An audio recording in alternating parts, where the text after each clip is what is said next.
Have you ever actually stopped to think about what happens when you type a web address and hit enter? I mean, we do it hundreds of times a day. We're going to go on that journey right now. We're going to follow a single click from your screen out across the internet and all the way back to really understand how the web works. It really does all boil down to this one simple question. That moment feels instantaneous, right? But underneath, there's this incredibly complex dance of technology happening. So let's pull back the curtain and see what's actually going on, and maybe, more importantly for a lot of you, where all the risks are hiding. Okay, so first things first, we've got to get our bearings. People throw around the terms the internet and the web like they're the same thing. They're not. And knowing the difference is actually pretty fundamental to understanding any of this. Think of it like this. The internet is the physical infrastructure. It's the roads, the highways, the actual fiber optic cables running under the ocean. The web, on the other hand, is just one type of traffic that drives on those roads. It's the collection of pages and apps that you and I interact with every day. Today, we're focused on the traffic, not the roads themselves. So our journey starts right here, in your web browser. Now, a browser isn't just a passive window for looking at things. No, it's a very active environment where code is running. And if you're in governance, risk, or compliance, this is your first major checkpoint. See, a web page isn't some pre-made file, like a Word doc. It's more like a recipe that your browser cooks up live. It gets the HTML for the basic structure, the skeleton. It gets CSS to make it look good, the styling. And then it gets JavaScript to make things happen when you click. That's the behavior. But it's also pulling in code from other companies and these little files called cookies. And all of it, is running right there on your machine. And that brings us to what is maybe the most crucial point for anyone thinking about risk. The entire web experience, all that code we just mentioned, it's executing on a computer that your company has zero control over. The user is in complete command of that environment.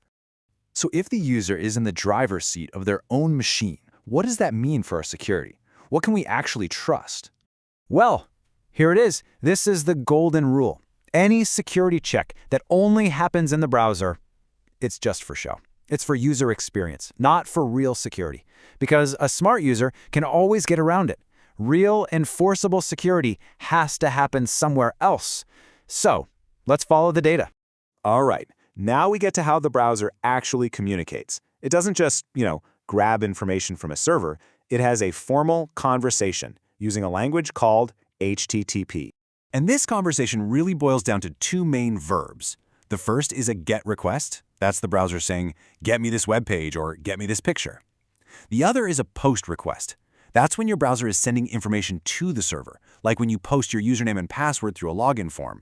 Simple, right? GET versus POST. But there's a really weird quirk to this conversation. The server has, well, a terrible memory. The HTTP protocol is stateless, which means every single time your browser makes a request, the server treats it like it's never heard from you before. As soon as it answers, it forgets the conversation ever happened.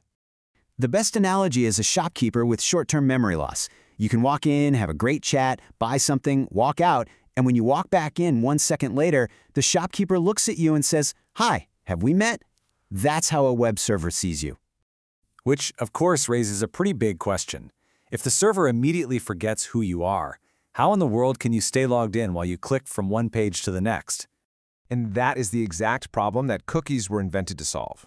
After you log in, the server gives your browser a cookie. You can think of it like a digital ID badge. From then on, your browser automatically flashes that ID badge with every single request it makes, constantly reminding the forgetful server, hey, it's me again, remember? Now here's the critical GRC takeaway from all this. An HTTP request is just text. That means an attacker doesn't even need a browser.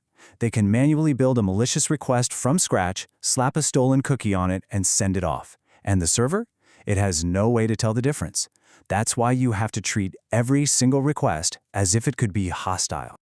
Okay, so the browser knows what to ask for, but how does it know where to send the request? There are billions of servers out there. It needs a specific address. To find it, it uses the Internet's phone book, which is called DNS, or the domain name system. See, we humans use names like example.com, but computers talk in numbers, IP addresses. So your browser asks a DNS server, hey, what's the number for example.com? The DNS server looks it up, gives the number back, and then your browser knows exactly where to send its request. As that request flies across the internet, we hit another huge security moment. Standard HTTP traffic is like sending a postcard. Anyone along the route at the coffee shop, your internet provider, can read what's on it. That's why we have HTTPS. It's the difference between a postcard and a sealed, secure envelope. It encrypts the data so no one can eavesdrop.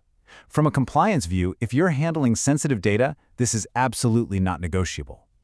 So far, we've mostly talked about loading web pages that you can see. But a huge amount of web traffic is completely invisible to us. It happens through things called APIs. An API uses the exact same HTTP language we've been talking about, but instead of asking for a pretty web page, a program asks for raw data. It's how your banking app on your phone gets your account balance. It's software talking directly to other software. Honestly, APIs are the invisible backbone of the entire modern internet. And here is your GRC alert. Because APIs are invisible to the average user, they are so often forgotten during security audits, but they are transmitting the exact same sensitive data as the website. They represent a massive attack surface for your organization, and they need just as much, if not more, security scrutiny. Okay, we've made it. We went from the browser to the server and back. Now, let's just boil all of that down into a simple field guide, a cheat sheet for your next audit or risk assessment. Here are the 5 big rules. 1. Trust nothing from the browser. All real security enforcement has to be on the server. 2. Be paranoid. Treat every single request like it's hostile until you prove otherwise. 3. Those session cookies are the keys to the kingdom. Protect them just like passwords. 4. Encrypt everything. HTTPS isn't optional. And 5. You have to audit your APIs. What you can't see will definitely hurt you. And that's our journey. We've seen how that one little click connects all these different pieces, the browser, the server, the whole hidden world of APIs. So the only question left for you is, now that you have the map, where in your organization's infrastructure are you going to look first?